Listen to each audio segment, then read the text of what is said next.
we're gonna go out here and see if we can put some wheel weights on an old tractor I've got. Me and a friend of mine down at work, we've decided that we're gonna pull our tractors against each other. And you can put both of them together and they wouldn't pull a hat off your head. So we're just gonna go over there and probably get beat by everybody else, but we're gonna have a pull between ourselves. And we're gonna see what they do. Both of them's Farmalls, and both of them we're going to try to get them to weigh about the same. Down at work, there's a lot of stuff going on about it, a lot of aggravating going back and forth, and we got a lot of people fired up about it, and we're all going to have a big old time and see which one outpull the other one. So hang with us. We got a few videos that you'll be watching, and we'll see how we do.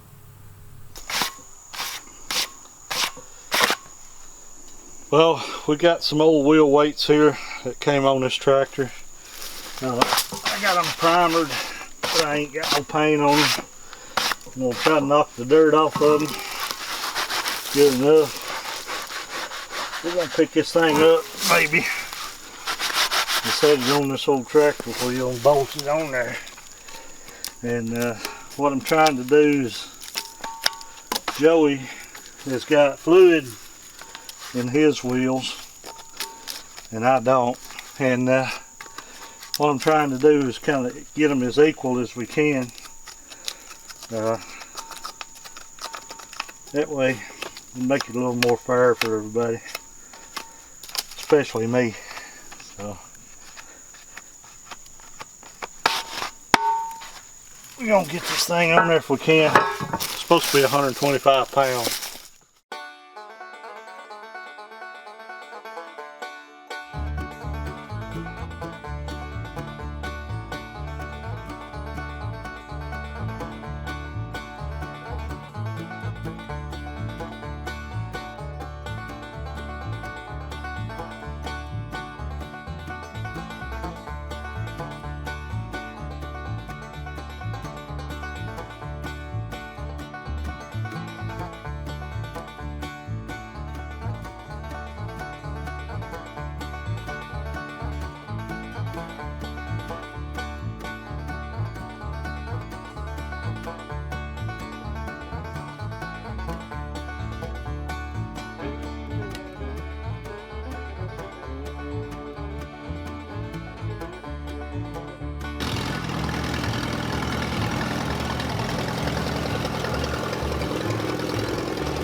What we did, we went back there and put these old wheel weights on.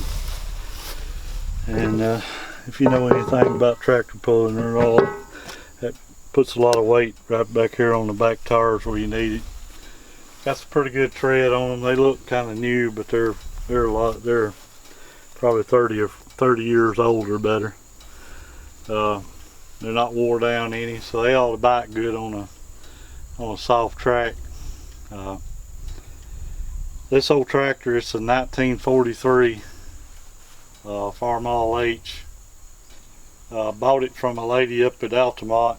It was bought brand new in Minnesota, and was brought to Tennessee, farmed in Tennessee until her husband died. And she put an ad in the paper, and I seen it, and I went up there and bought it from her. So I'm the second owner, and it was made in '43, and that was during the war. If you notice, it don't have any lights on it. This is another thing that Joey will outweigh me on, is the battery. I don't have a battery on mine. Right here is the starter. That's another 20-30 pounds probably. Mine don't have a starter, but it has a big old key, and this is it. If you start this old tractor, first thing you do is come back here and grab a hold of the gear shift, and you make sure that gear shift's in neutral. Otherwise, you go to cranking on this thing and you're going to end up on the bottom of it. It's going to run over you. So always make sure that thing's in neutral. Come up here and put your big key in. make sure it's engaged into the engine.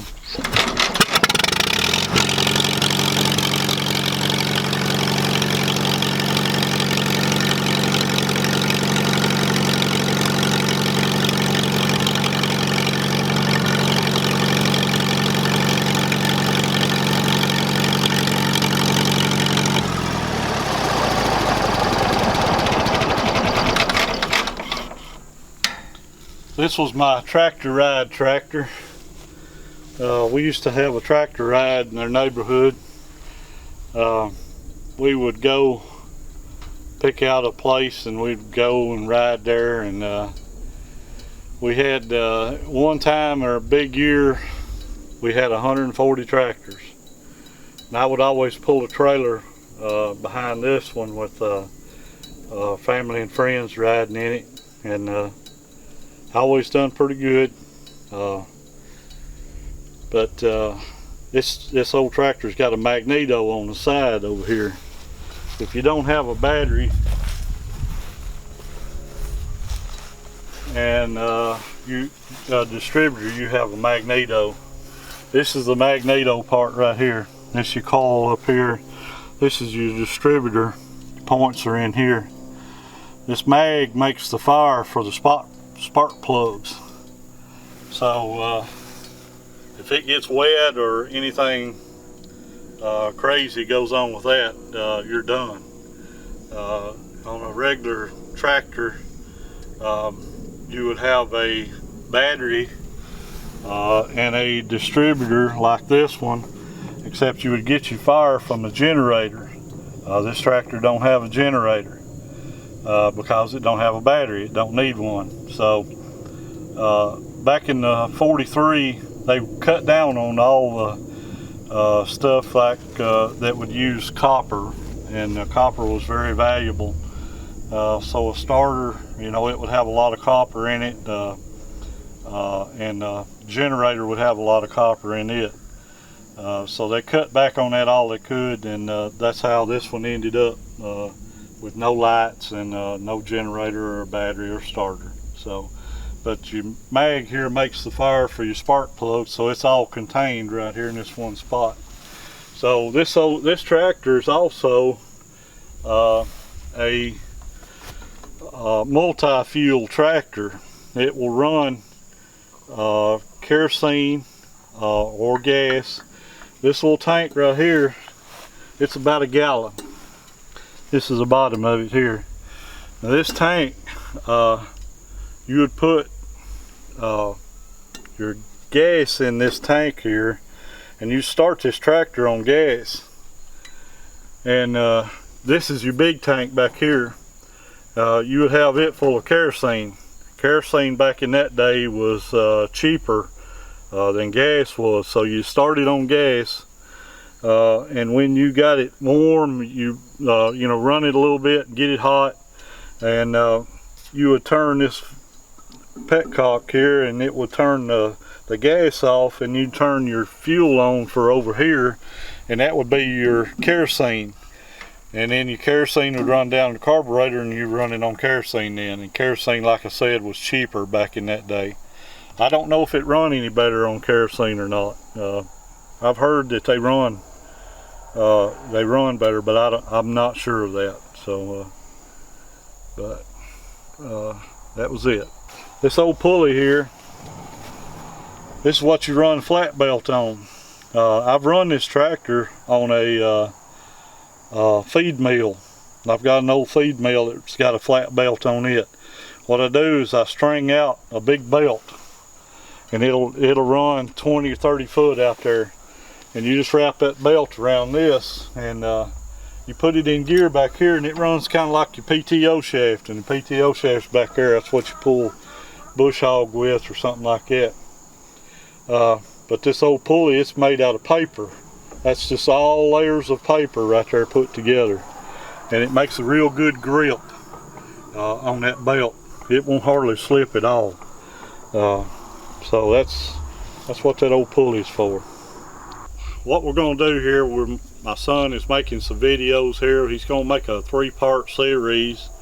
I believe he said it's going to be called The Road to Eagleville. So we're making, like I said, a 3-part series, and then we're going to have the pull. And the pull will be on Saturday, September the 7th, at 2 o'clock, the Eagleville. And we'll see what happens. And my buddy, like I said, we got rivalry going on, and he's going to be making some videos, and we're going to put all this together, and we're just having a big time over it. I really don't care who wins. Just want to have a good time. And he's my friend Joey. He's a young man. He just sees the tractor pull. He's watched the tractor pulls forever, and he just always wanted to be in it. And we're going to give him a shot at it this time. So we'll just have to see what happens.